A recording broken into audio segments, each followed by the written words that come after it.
संहिता भी है, इसलिए हम लोग बहुत बात स्पष्ट रूप से बोल भी नहीं सकते हैं। लेकिन जो बात मेरे सामने भी हुई और जो अन्य मंत्री जी के सामने हुई, तो उसको हम लोग जरूर लागू करने का हम लोगों ने बात सोच के रखा है। आने वाला समय में उस पर हम लोग निर्णय लेंगे। यह तो हम लोग का काम है। अभी हमारे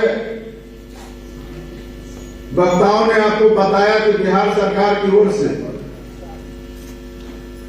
और स्वास्थ्य विभाग की ओर से जो प्रमाणीकरण किया जाता है, यह बात हर कार्यक्रम में उठता है कि हमारा 50 लाख बिहार के अंदर में दिव्यांगजन है। हम आंकड़ा देख रहे हैं कि यहाँ लगभग 24 लाख है और जिसमें से 15 लाख का प्रमाणीकरण हो चुका है, तो वह भी कम है। और जब तक प्रमाणीकरण सर्टिफिकेट नहीं मिलेगा, तो जो उसका लाभ आप लेना चाह रहे हैं, तो वह लाभ लेने में भी कठिनाई होगा। चाहे वह हम जो दिव्यांगजनों को पेंशन देते हैं, अब पेंशन हम देते हैं प्रत्येक माह डीबीटी के माध्यम से भेज देते हैं, और अगर आपका प्रमाणीकरण नहीं हुआ हो तो आप इसके लिए अप्लाई नहीं कर सकते, आवेदन नहीं कर सकते हैं। तो इसलिए यह बात तो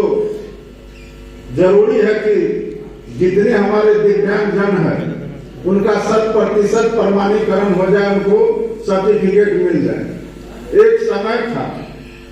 आज से लगभग 30 साल पहले, एक दिव्यांगजन जो हमारे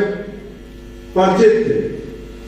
वो मेरे पास आए, जो दिव्यांग का सर्टिफिकेट बनाने के लिए जो डीएमसी दरभंगा मेडिकल कॉलेज अस्पताल में पहले बनाया जाता था। और चूंकि हम वहां रहते थे तो वो हमारे पास आए और 1 महीना के मशक्कत के बाद हमने उनको सर्टिफिकेट बना करके दिया। से 30 साल पहले की हम बात कर रहे हैं। तो यह बात उस समय का है कि एक सर्टिफिकेट बनाने के लिए 1 महीना जब हम उस जगह पर रहते थे और वहां के सारे डॉक्टर से हमारा परिचय था और हम एक सामाजिक राजनीतिक कार्यकर्ता थे, और तब जाकर के 1 महीना लगा। आज वही काम करने में आप शनिवार को पीएचसी में चले जाइए या मेडिकल कॉलेज या सिविल सर्जन ऑफिस में चले जाइए, तो आपको सभी अगर कागजात हैं तो सेम डे आपको सर्टिफिकेट मिल सकता है। तो यह तो अंतर हम लोग देख रहे हैं। हो सकता है आपको कहीं कठिनाई होती हो, लेकिन क्योंकि हमारे सचिव महोदय और कौशल किशोर जी अभी डायरेक्टर हैं, अभी स्वास्थ्य विभाग से आए, 1 सप्ताह भी नहीं हुआ,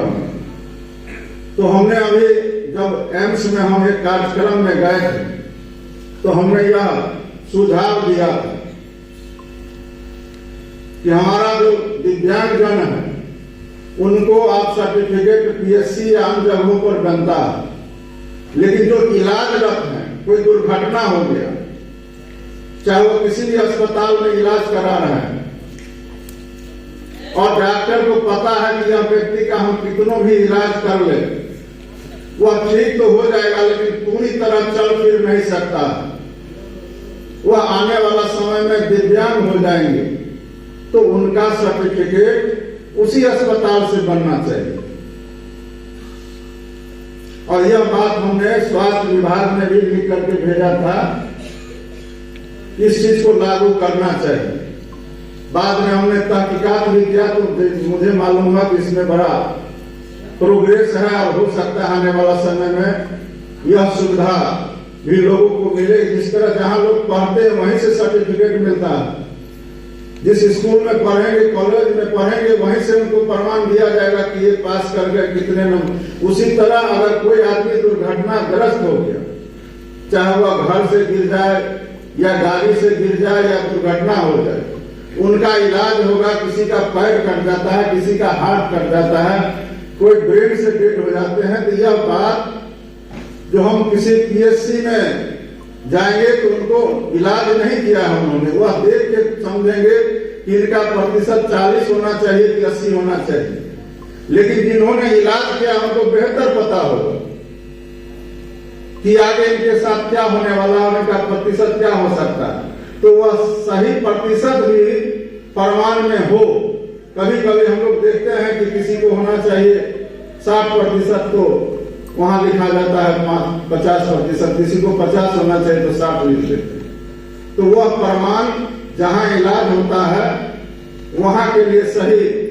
हम लोग का लगता है कि वहां इनका सही से प्रमाणीकरण हो सकता है। एक तो यह है जब दुर्घटना की स्थिति में लोग, लेकिन जो जन्मजात है,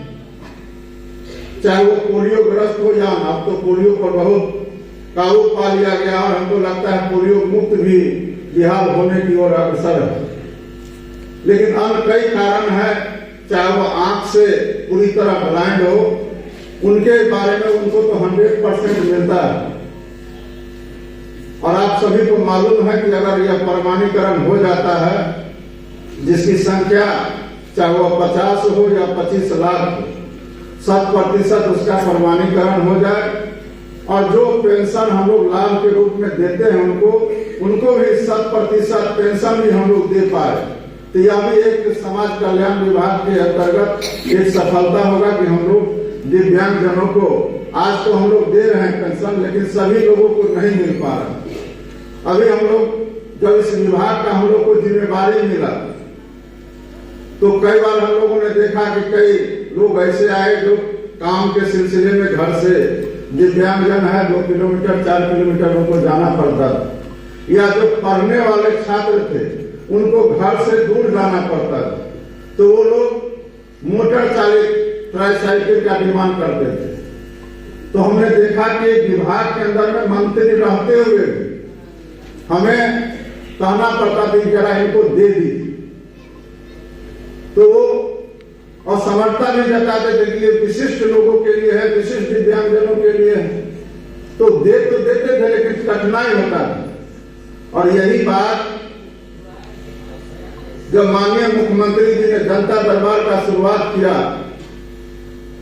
और उसमें बहुत सारे डिमांड आए, तो माननीय मुख्यमंत्री जी ने निर्णय लिया कि जो भी दिव्यांग जिनके प्रतिशत 60 से ऊपर है और जो 2 किलोमीटर 3 किलोमीटर से ज्यादा या तो काम करने के लिए जाते हैं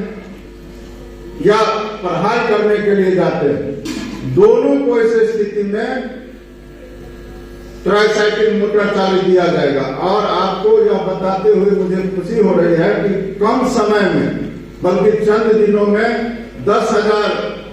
आवेदन आया और स्वीकृति के और अग्रसर है। और अभी तो हम लोग अगर नगर निकाय का चुनाव का अगर आचार संहिता का नहीं घोषणा होता तो हम लोग आज भी